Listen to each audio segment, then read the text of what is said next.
అడుగులు పెట్టేందుకు మార్గం సుగమమైంది.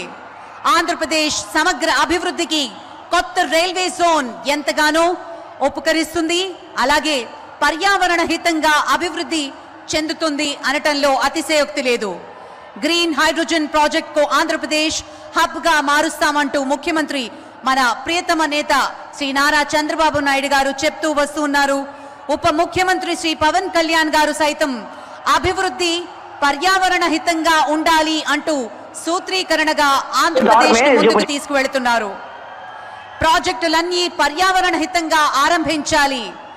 ఇప్పుడు ఆ అభివృద్ధికి కేంద్రం తీసుకుంటున్నటువంటి చర్యలు మద్దతుగా ఆంధ్రప్రదేశ్ గ్రీన్ హైడ్రోజన్ ప్రాజెక్టును ప్రారంభించుకుంటున్నాం.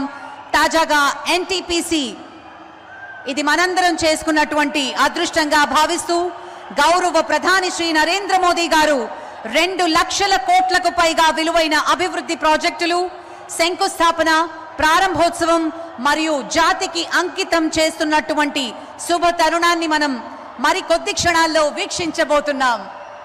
రోడ్ షో ముగించుకుని కూటమిత్రయం ప్రధాని నరేంద్ర మోదీ, జనసేనాని పవన్ కళ్యాణ్ మరియు మన ప్రియతమ ముఖ్యమంత్రి వర్యులు శ్రీ నారా చంద్రబాబు నాయుడు గారు ప్రధాన వేదిక మీదకి వస్తున్నటువంటి అమూల్యమైన క్షణాన్ని మనం వీక్షిస్తూ ఉన్నాం.